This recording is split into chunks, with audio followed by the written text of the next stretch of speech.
Pada bulan Oktober tahun ini, Uni Eropa secara resmi mengesahkan usulan untuk mengenakan tarif pada mobil listrik yang diekspor dari Tiongkok.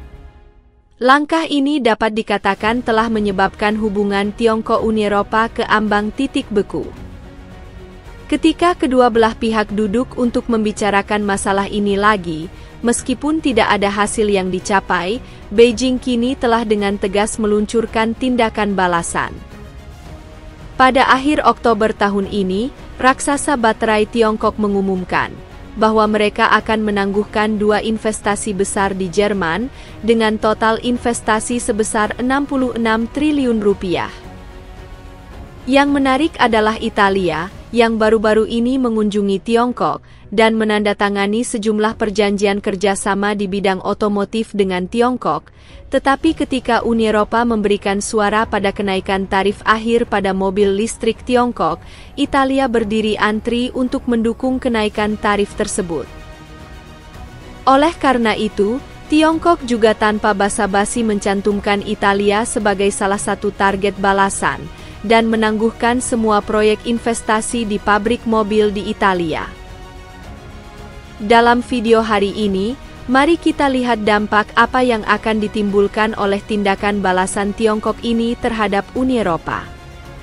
Apakah tindakan ini akan membuat Uni Eropa mulai memikirkan kembali kebijakannya terhadap Tiongkok?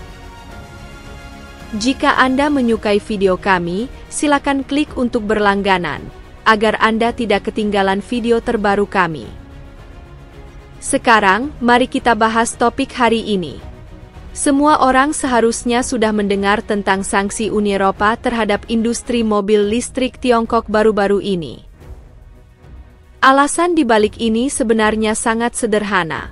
Mobil listrik Tiongkok berkembang terlalu cepat, begitu cepatnya sehingga dengan cepat mendominasi pasar Eropa. Menurut statistik terbaru, 8 dari 10 merek kendaraan listrik terlaris di pasar Eropa berasal dari Tiongkok.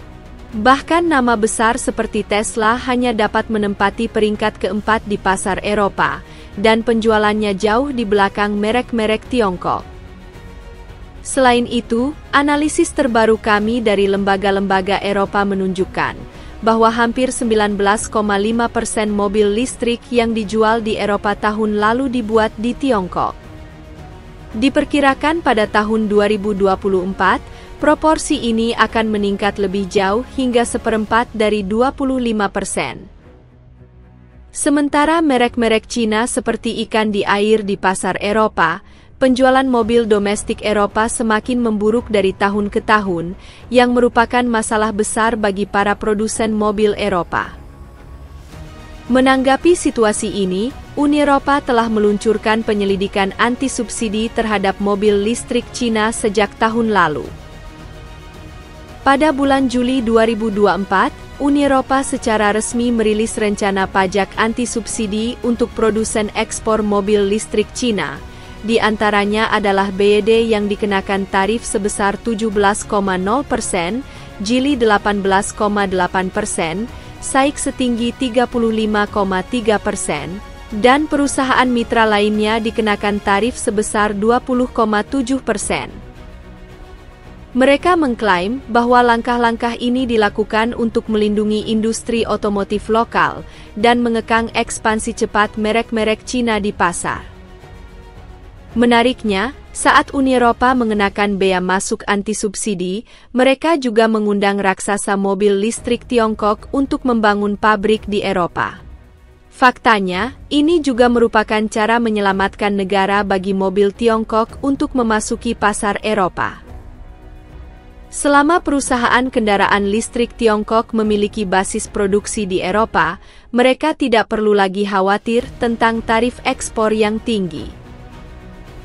Mereka dapat menjual langsung di pasar lokal, sehingga secara efektif mengurangi tekanan biaya dan meningkatkan daya saing. Sejauh yang saya ketahui, awal tahun ini, beberapa negara Eropa seperti Spanyol, Italia, Jerman, dan Prancis mengadakan pembicaraan bisnis dengan Tiongkok secara berturut-turut, dengan harapan perusahaan mobil Tiongkok akan membangun pabrik di wilayah mereka.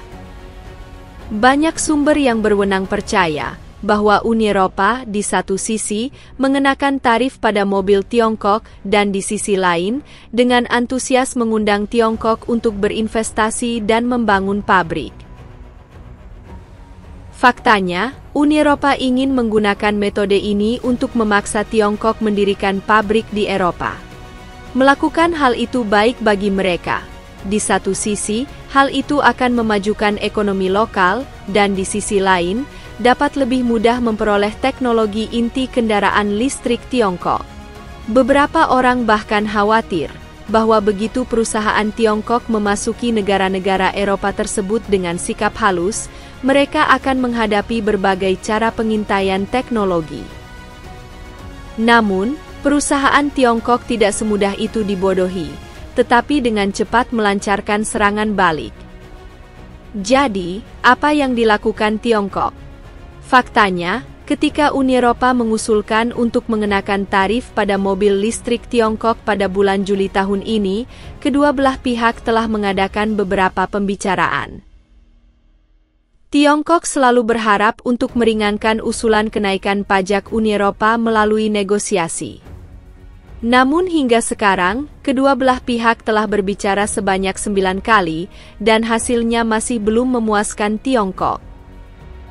Pada bulan Oktober 2024, Uni Eropa akhirnya menyelesaikan resolusi tarif. 10 negara mendukung pengenaan tarif maksimum sebesar 35,3% berdasarkan tarif awal 10%, 5 negara menentang, dan 12 negara abstain.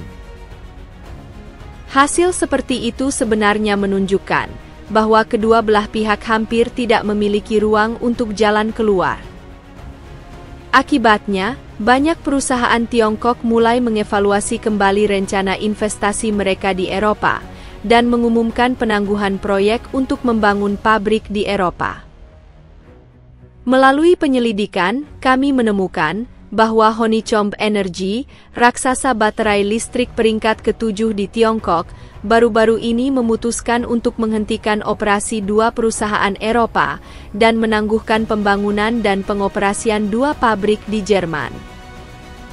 Perusahaan Tiongkok juga secara langsung mengakui keputusan ini dan mengatakan bahwa alasan utamanya karena pengembangan pasar mobil listrik di Eropa tidak memenuhi harapan dan agak berbeda dari harapan semua pihak, sehingga mereka harus membuat pilihan yang sulit ini. Adapun kapan konstruksi akan dimulai kembali, belum ada jadwal khusus, tetapi keputusan tersebut akan berlaku secara resmi pada tanggal 31 Januari 2025. Salah satu dari 2 pabrik tersebut berada di Saarland, Jerman, dan pada awalnya direncanakan untuk membangun modul baterai dan pabrik perakitan. Proyek ini diumumkan pada November 2020 dengan kapasitas produksi tahunan yang direncanakan sebesar 24 GWh dan total investasi sebesar 34 triliun rupiah. Awalnya diharapkan selesai pada pertengahan 2024.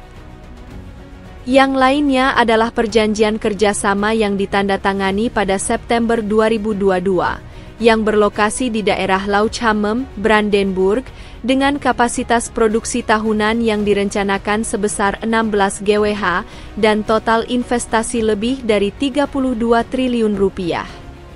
Diharapkan mulai berproduksi pada tahun 2025. Ini juga merupakan pabrik sel baterai pertama yang diinvestasikan oleh perusahaan energi Tiongkok di luar negeri, tetapi pembangunannya juga telah ditangguhkan tahun ini.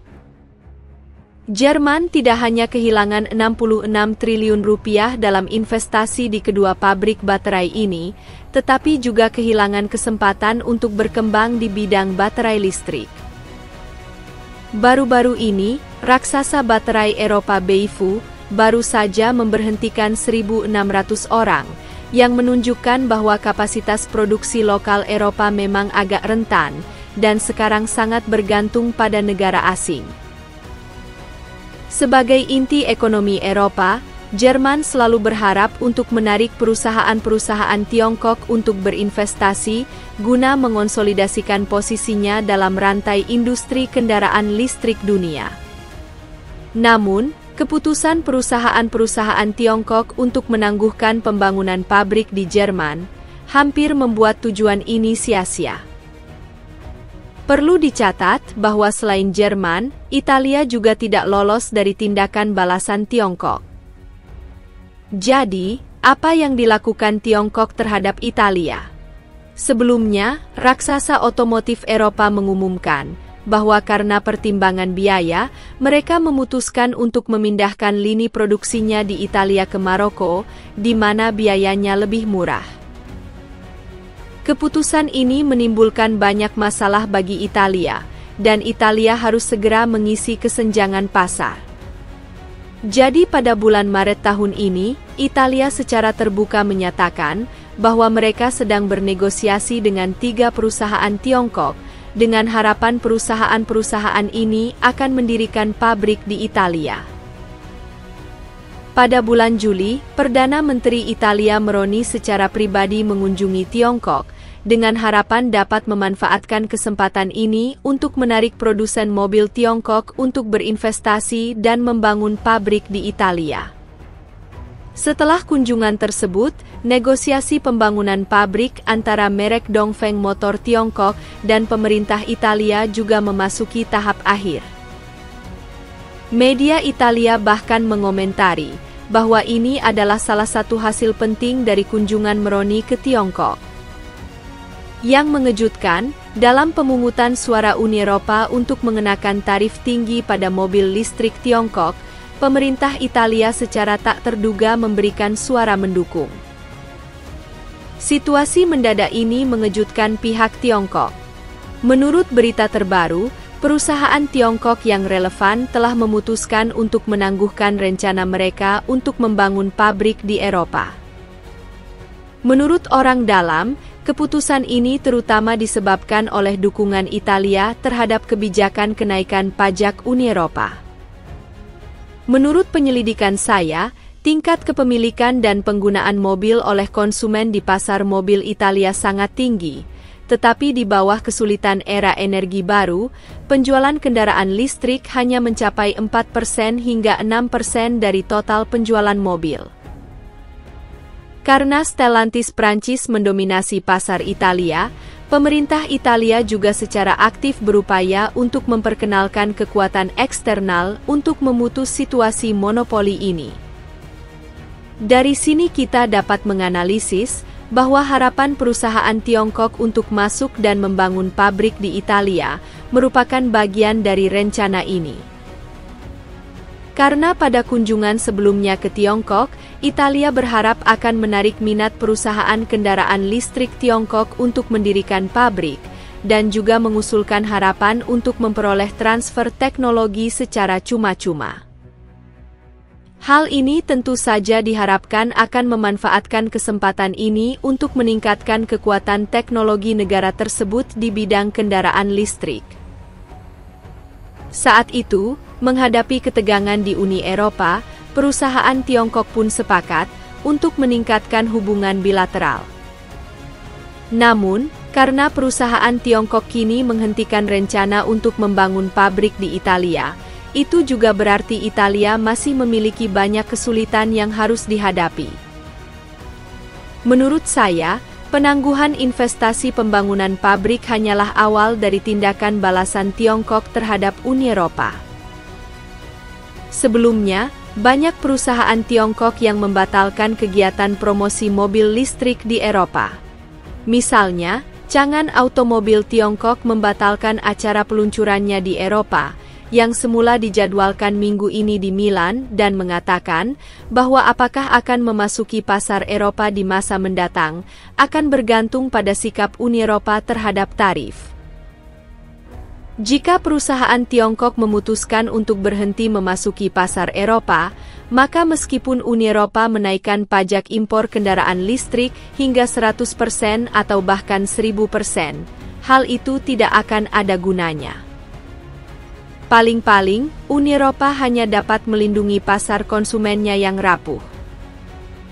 Sebaliknya, Tiongkok masih memiliki peluang yang luas di pasar-pasar seperti Asia Tenggara dan Timur Tengah.